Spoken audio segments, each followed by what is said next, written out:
이사야 6장 1절부터 3절을 제가 읽겠습니다.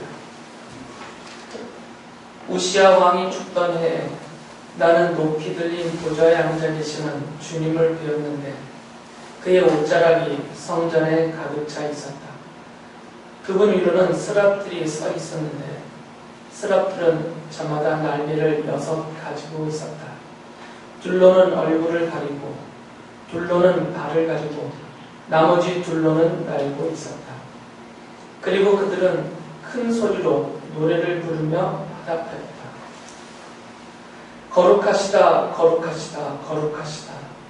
만군의 주님, 온 땅에 그의 영광이 가득하다.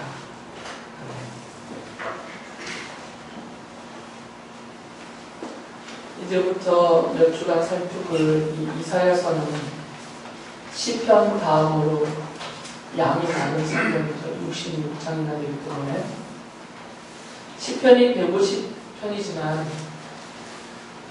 양은 이사야의 거의 2배가 넘지만 그 내용이 찬양과 기도와 신앙 고백 그리고 거기에 담겨있는 예언의 말씀들 이런 형태로 구성되어 있기 때문에 성도님들이 읽기에 크게 어려움은 없습니다. 그런데 이 이사야서는 어른인 우리들도 읽기에 참 벅찬 성경이에요. 이사야서부터 말라기까지 선지서들이 대부분 예언서이기 때문에 예언서의 성격을 띠고 있는 자체가 우리에게 부담이 있습니다. 더군다나 이 이사야는 양이 많아요. 66장이나 되는 너무나 양이 많고 또 이것이 선지자의 글이기 때문에 기본적으로 예언의 글이고 그리고 그 안에 표현된 내용들을 어떤 역사적인 배경이나 또 이 히브리인들이 쓰는 그런 히브리적 그런 문법, 표현법 이런 것들에 익숙하지 않으면 이사야서를 읽으면서 바로 이해하고 그 안에 담겨있는 하나님의 뜻을 옳게 깨닫는 게 좀 어려움이 있습니다. 그래서 이사야서는 좀 벅찬 성경이기는 해요.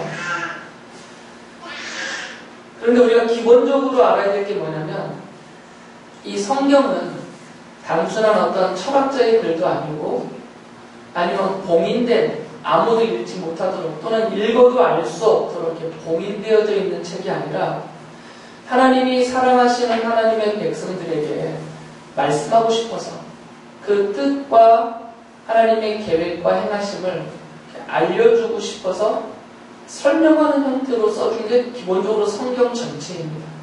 그 안에 이사야서도 담겨져 있고요. 그러니까 이사야서도 하나님께서 우리에게 하실 말씀이 있으신 거죠.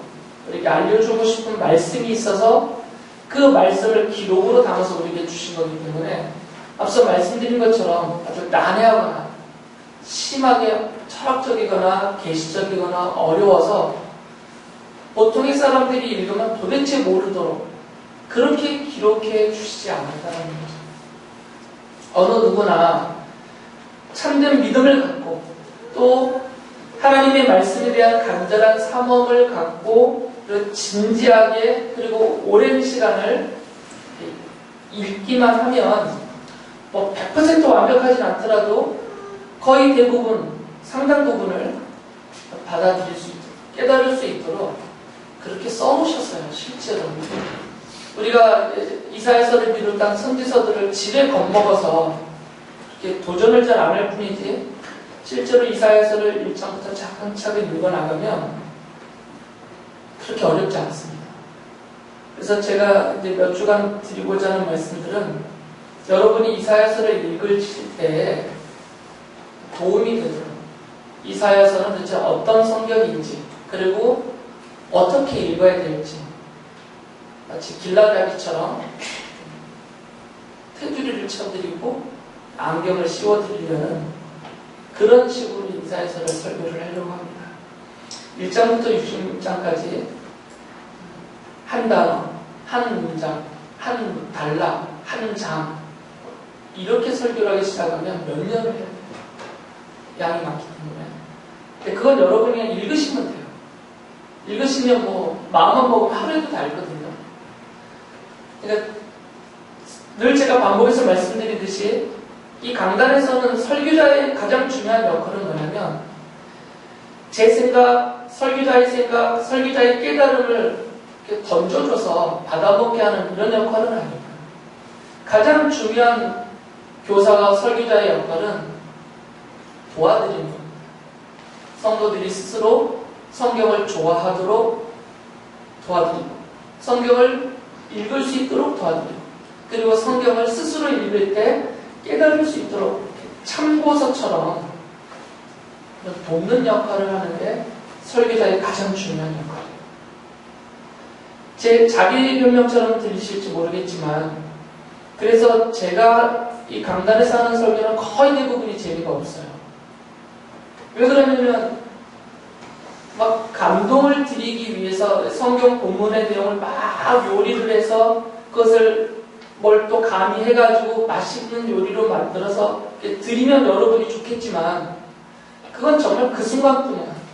밥 한 끼 먹고 나면 몇 시간 지나지 않아서 금방 허기지는 것처럼 그렇게 설교자가 던져주는 잘 요리된 정말 은혜롭고 마음을 울리는 감동의 어떤 메시지 이미 메시지화된 설교자에 의해서 메시지화된 그것을 이렇게 드려버리면 그 잠깐 얼마간만 효과가 있어요. 표적이. 좀 지나면 까먹게 되고 무력하게 되고 험하게 되거든요. 가장 중요한 것은 하나님의 백성들이기 때문에 우리의 왕이시고 우리의 아버지이신 그리고 우리의 구원자이신 그 하나님의 말씀을 우리가 스스로 읽어야 돼요. 스스로. 그 말씀을 하나님 사랑하는 만큼 사랑하고 그 하나님의 뜻을 따라 살고 싶어하는 간절함이 있기 때문에 그 뜻이 명확하게 기록되어 있는 성경을 사모하고 그래서 기도하는 만큼 또 성경을 열심히 읽어야 되거든요. 그래서 읽다 보면 다 알게 돼요. 읽다 보면. 다시 말씀드리지만 저에게서 그런 것을 기대하시면 실망하시게 됩니다. 제가 유명한 목사님들은 잘 알려진 목사님들처럼 여러분의 마음을 막 찌릿찌릿하게 이렇게 움직이는 그런 거 잘 못해요. 또는 막 유쾌하게 재밌게 만들어드리지 못합니다.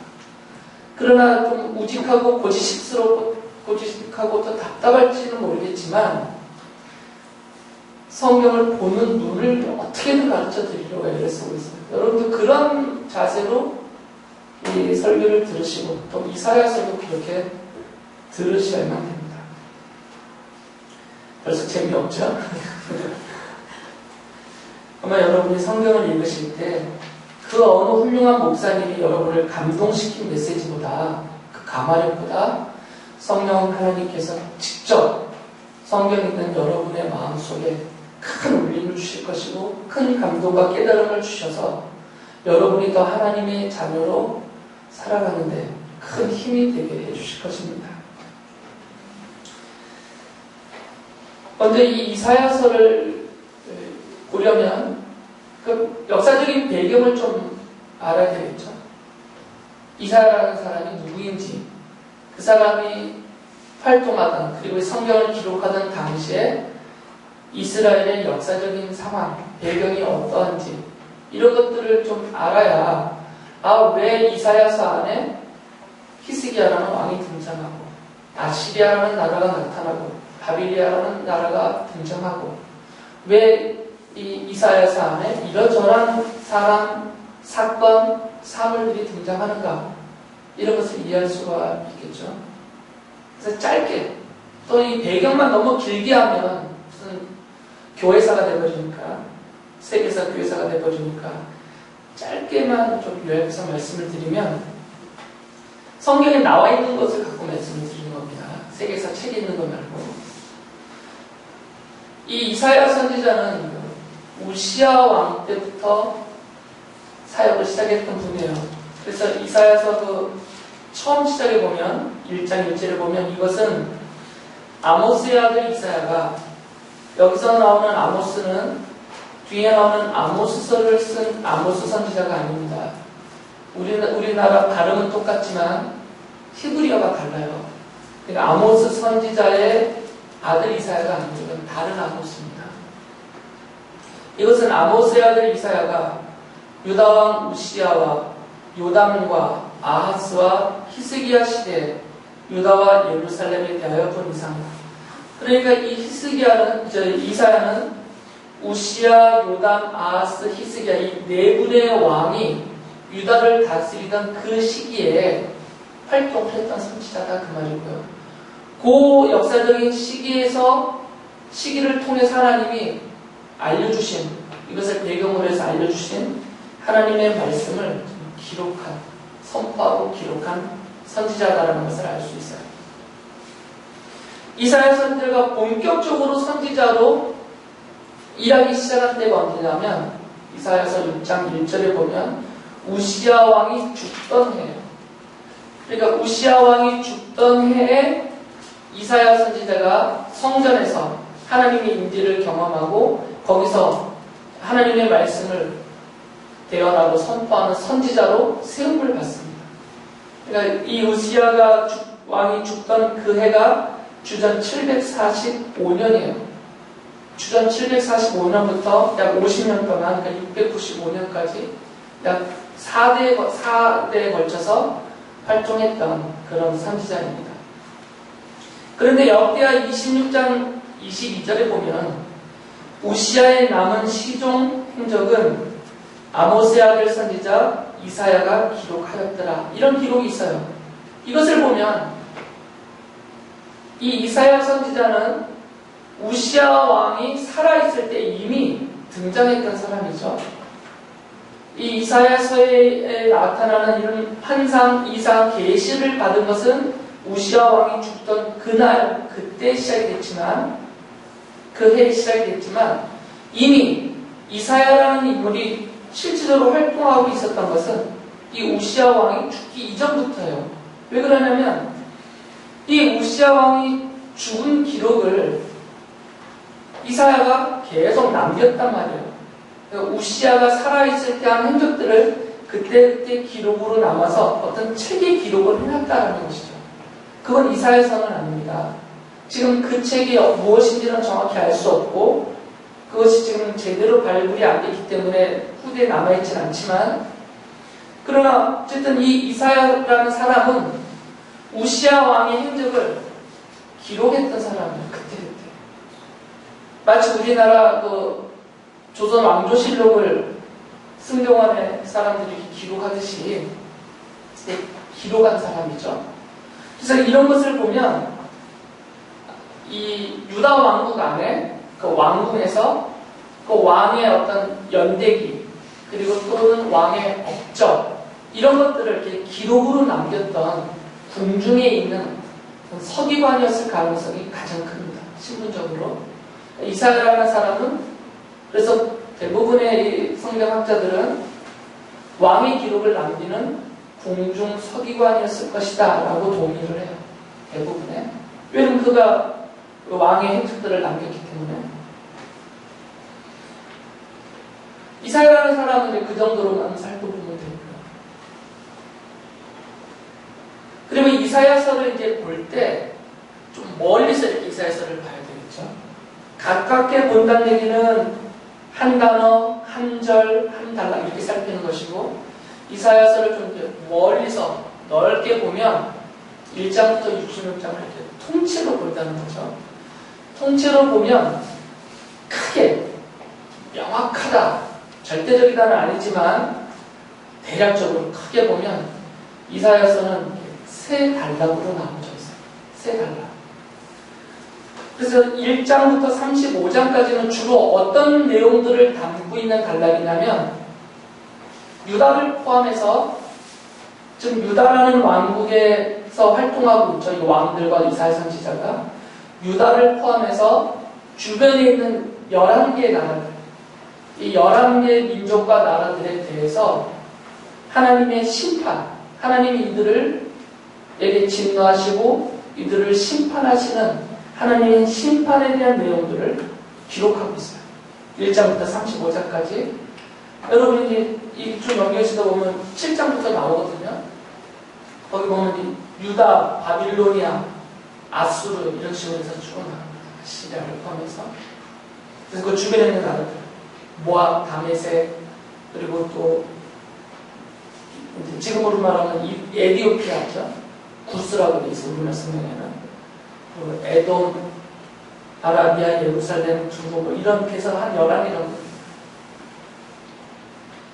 그리고 두 번째 단락이 36장부터 39장인데 이 36장부터 39장은 역사적인 사건을 바탕에 깔고 있어요. 어떤 역사적인 사건을 바탕에 깔고 있냐면 주전 701년에 아수르, 아시리아라는 나라가 유다를 침공해서 거의 유다가 멸망 직전까지 가요.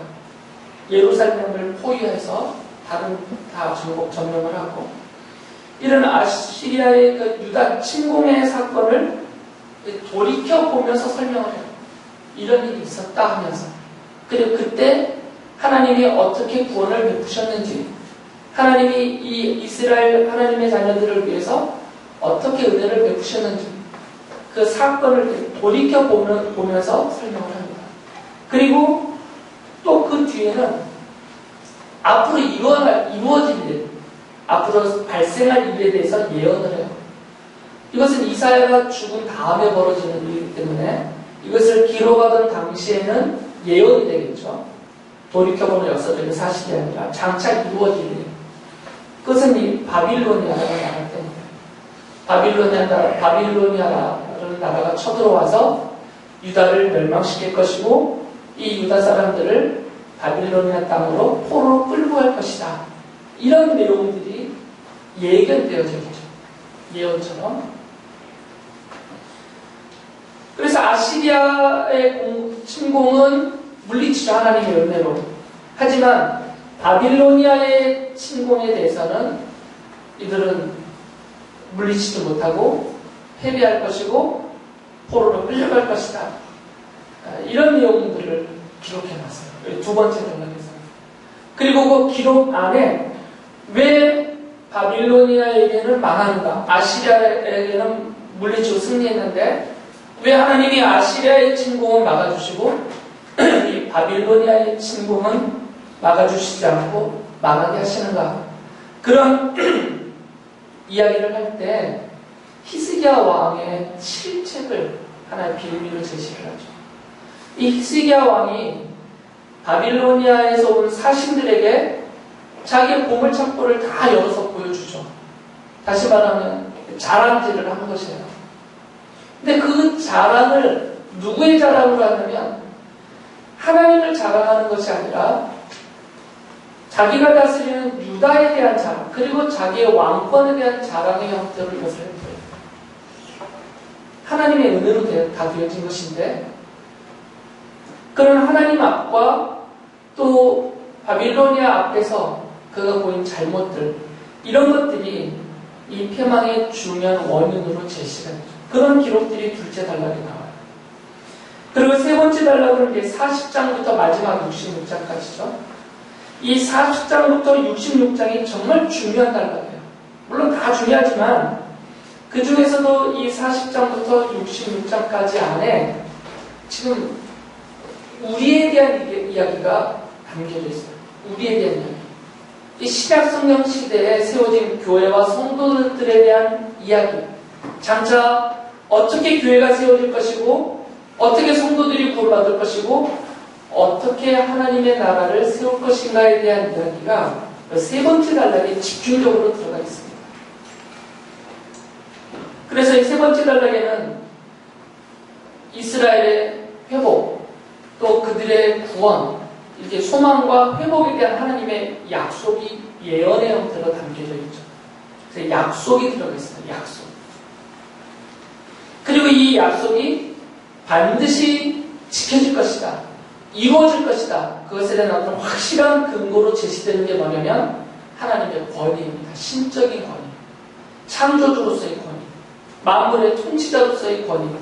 온 우주와 이 땅에 있는 모든 것을 만드셨고 다스리는 그런 하나님, 신으로서, 하나님으로서의 어떤 위엄, 이런 것들이 이 약속이 반드시 이루어진다는 근거로 제시가 돼요. 사람의 약속은 그때 가봐야 알겠지만 이 만물의 창조주이시고 통치자이신 하나님의 약속은 그 말씀이 약속으로 주어지는 그 순간 전에 말씀드렸죠. 이것은 뭐라고 그랬어요? 미래적 현실이에요. 시간 차이만 있다는 거죠. 그 시간이 되면 이것이 현실화된다는 거죠. 그러니까 하나님의 약속은 항상 미래적인 현실입니다. 그 미래에 도달하면 현실화되는 약속들이에요. 사람의 약속하고는 다르죠. 그래서 이러한 회복은 반드시 지켜지고 이루어질 것인데 그 방법이 설명이 돼요. 그 방법은 바로 메시아를 통해서 된다라고 설명하세요. 메시아. 이 메시아가 누군지에 대한 이야기가 이 세 번째 단락에 쫙 설명이 되죠. 예언의 형태로. 그래서 이 메시아가 오면 특히 이사야서에서는 이 메시아를 고난의 종이다라고 불러요. 고난의 종. 이 땅에 와서 하나님의 뜻을 따라서 고난을 당하는 하나님의 종이다. 이렇게 설명을 해요. 이게 고난당하는 종으로 오시는 메시아가 하나님이 택하신 하나님의 백성들의 죄를 용서받게 해주실 것이고, 그리고 이 종을 통하여서 하나님의 백성과 그들이 이루는 그 나라의 평화, 공평, 정의 이런 것이 넘쳐나게 할 것이다 라고 말해요. 그리고 58장부터 66장까지는 이 모든 하나님의 약속을 믿는 자들이, 그 믿음조차도 하나님이 주신다라고 약속이 되어 있고요. 이것을 믿는 자들에게 이 모든 약속이 구원으로 적용되고 베풀어진다라는 말씀을 하세요. 그러니까 이사야서는 종합해서 말씀을 드리면 무엇에 대해서 말을 해주고 있냐면 장차 이루어질 하나님의 나라, 그것을 종말론적인 하나님 나라라고 해요. 지금 현재적인 하나님 나라 말고요. 유다 사람들은, 이 이스라엘 사람들은 자기네가 살고 있는 이 팔레스타인 땅에 세워져 있는 이 나라, 다윗이 세운 이 나라가 하나님의 나라다라고 생각했어요. 지상적인 하나님의 현실적인 나라라고. 그러나 이사야서는 뭐라고 얘기하고 있냐면 그것이 하나님의 나라가 아니라 장차 어느 시점에 오게 되는 하나님의 고난받는 종으로 쏘시는 메시아, 그가 와서 왕좌에 오를 것이고 이분이 왕으로서 세우는 그 나라가 하나님의 참된 나라이고 그 나라의 백성 되는 자가 참 하나님의 백성이다 라고 얘기를 해요.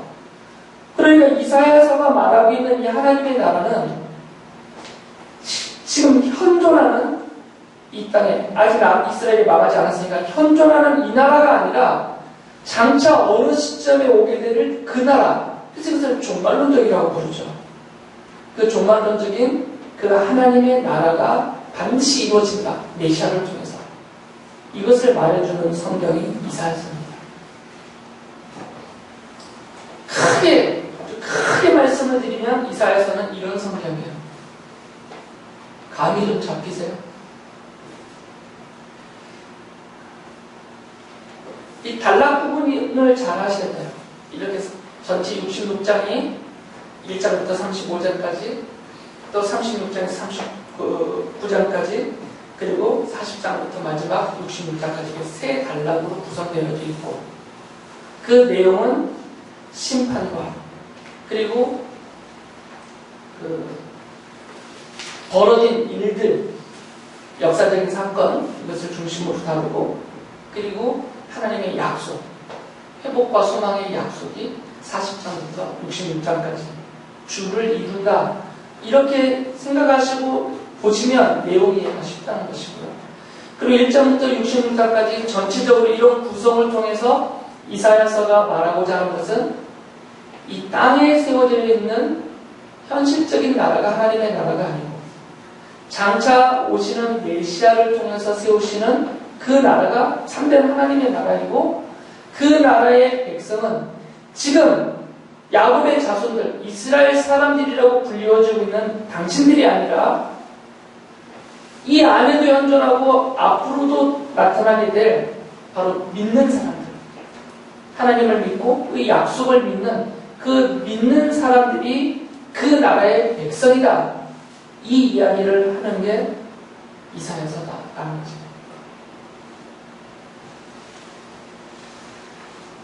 두 번째로 말씀을 드리는 것은 이 이사야서를 좀 더 깊이 이해하려면 이사야서의 핵심을 찾으셔야 되죠. 핵심. 이사야서에서 이 모든 구성 속에서 이것을 설명하는데 가장 중요하게 말하고 있는 핵심적인 요소가 무엇이냐. 그거를 찾으면 이제 그걸 가지고 이렇게 보면 되는 거죠. 그걸 가지고. 제가 아침에 우리 주일 학생들한테 공부 잘하는 법을 하나 가르쳐 드렸어요. 학생분 못 들었지? 그래서 다시 반복합니다. 이미 공부 잘하셨던 어른들은 다 아시지만 공부를 잘하는 방법은 뭐냐면 그리고 또는 공부를 잘하거나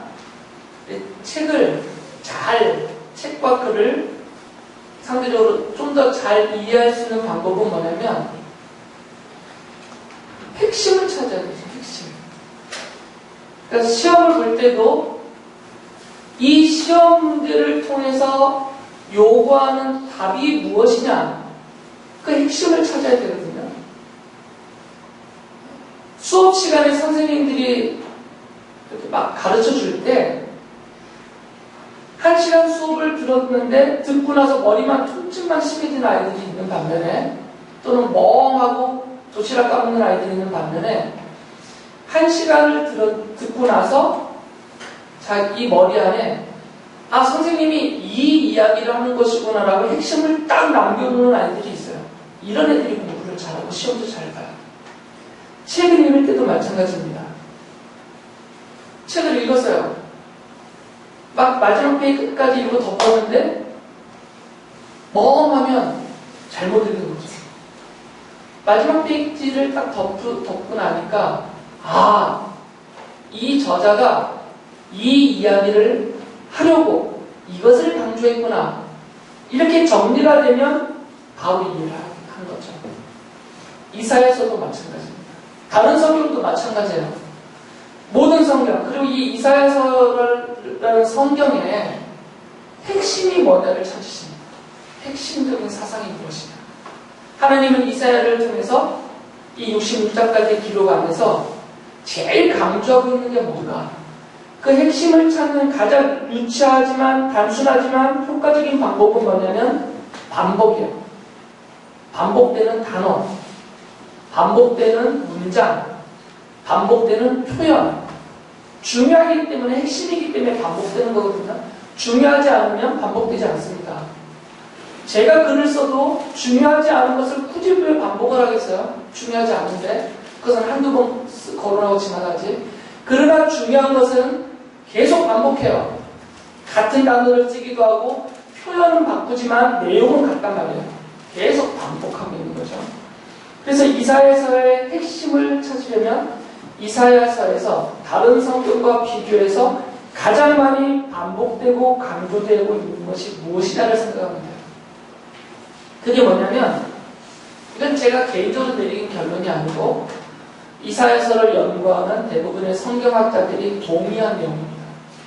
그게 뭐냐면 바로 이스라엘의 거룩하신 분이라는 표현이에요. 이스라엘의 거룩하신 분.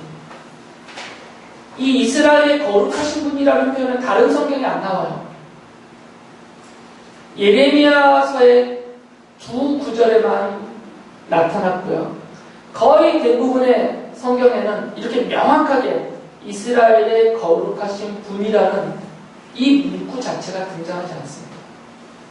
그런데 이사야서에만 이것이 계속 강조돼요. 계속 반복되고 있고 그만큼이나 다른 성경에 비해서 이사야서가 또 다른 선지서들과 비교해서 특히 이사야서가 강조하고 있는 핵심 사상이 이스라엘의 거룩하신 분이란 말이라는 거죠. 그러니까 이사야서는 하나님을 설명할 때 하나님이 누구신가를 설명하는 게 성경이잖아요. 하나님이 어떤 분이시고 하나님이 하시는 일이 무엇인가를 말해주는 게 성경이에요. 하나님의 그 인격과 하나님의 섭리가 무엇인지를 말해주는 게 성경인데, 이사야서는 그 하나님을 설명할 때 하나님은 이스라엘의 거룩하신 분이십니다, 이렇게 설명을 한다는 거죠. 그러니까 이 이스라엘의 거룩하신 분이라는 말이 무슨 말인가를 이해하면 이사야서를 이해할 수 있다는 거죠. 먼저 이스라엘이라는 말을 이사야서에서는 뭐라고 설명하냐면, 구약 성경에 보면 이스라엘이라는 단어가 이중적으로 사용이 되죠. 아브라함이 이삭을 낳고 이삭이 야곱을 낳았어요. 그런데 이 야곱이라는 사람의 이름이 바뀌죠. 하나님은 그의 이름을 바꿔줬어요. 뭐라고 바꿔줬어요? 이스라엘로 바꿔줬어요. 그래서 이스라엘 사람들이라는 표현은 야곱의 후손들이라는 얘기예요. 더 거슬러 올라가면 아브라함의 혈통적인 후손들을 말하는 게 이스라엘이라는 말이에요.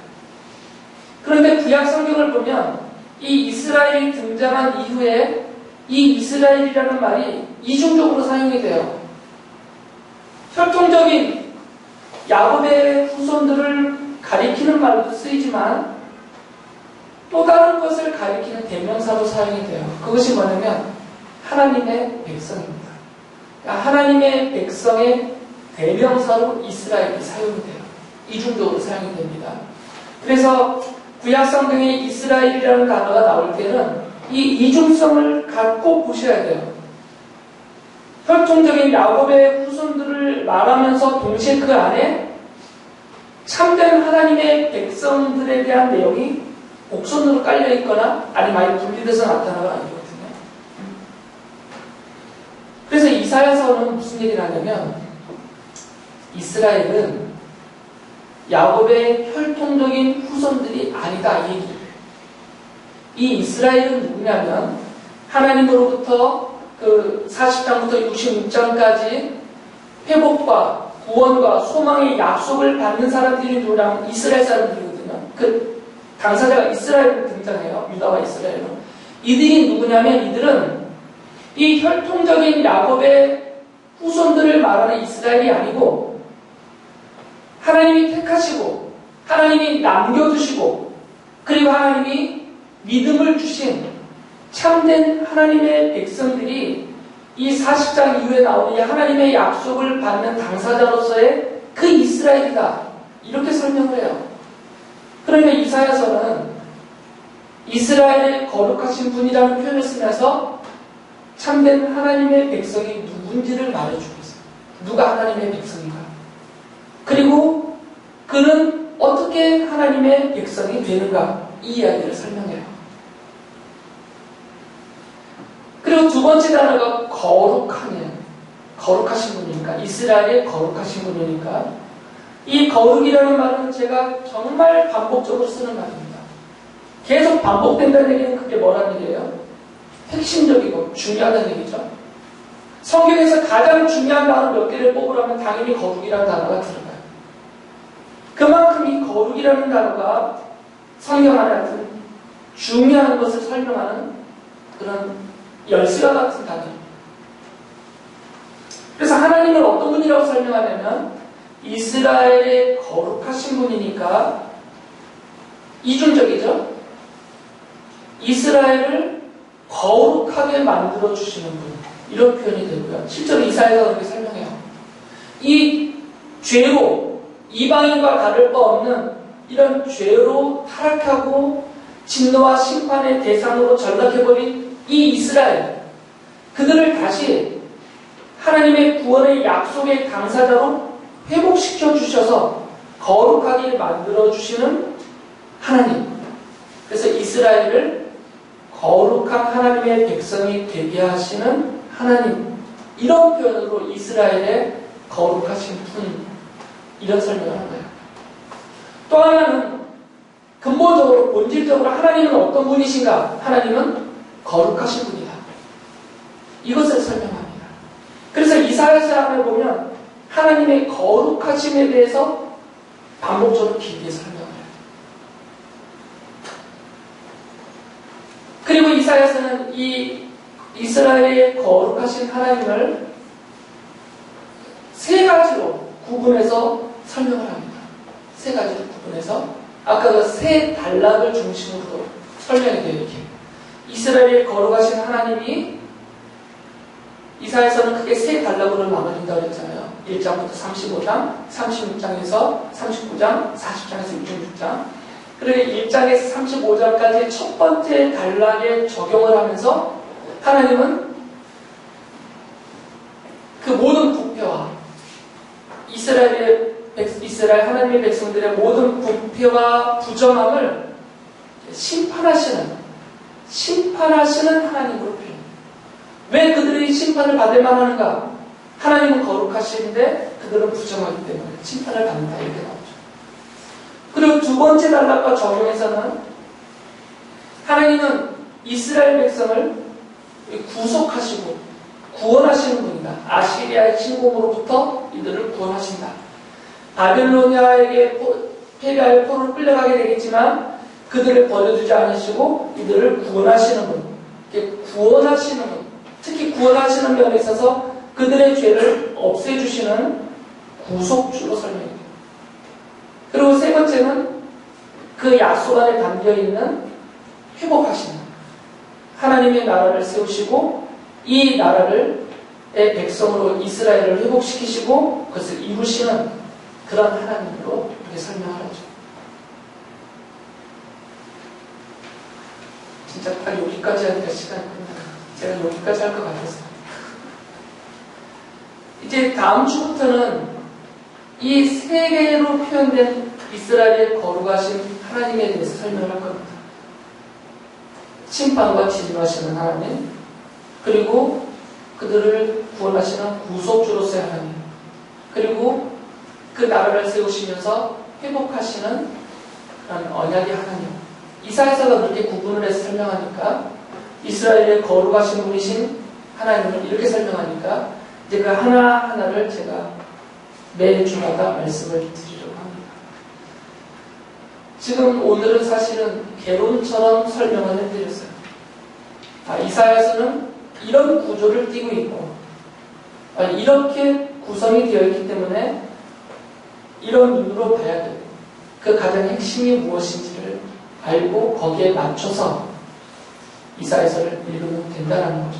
그러면 그렇게 읽다 보면 여러분에게 하나님이 어떻게 다가올 것이냐면 나의 부패와 나의 부정함에 대해서 하나님이 진노하시는 거룩하신 하나님이구나라는 엄숙함을 느끼게 돼요. 그 하나님에 대해서.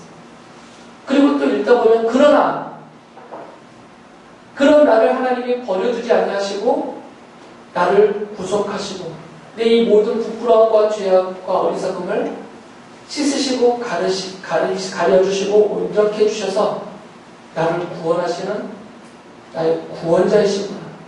그리고 이런 나를 하나님이 영원한 그 나라에서 참된 하나님의 백성으로 그 언약을 영원토록 누리며 살게 해주시는 바로 그 거룩하신 나의 하나님이시구나라는 깨달음을 갖게 되죠. 이런 것들이 우리 안에 감동이 될 것이고 그 어떤 말보다 사람의 말보다 더 우리의 생각과 우리 인격과 우리의 삶에 큰 영향을 미치는 생생한 하나님의 음성을 여러분에게 드리게 될 것입니다. 그런 기대를 가지고 한 주간 동안 이사야서를 읽어보시기 바랍니다.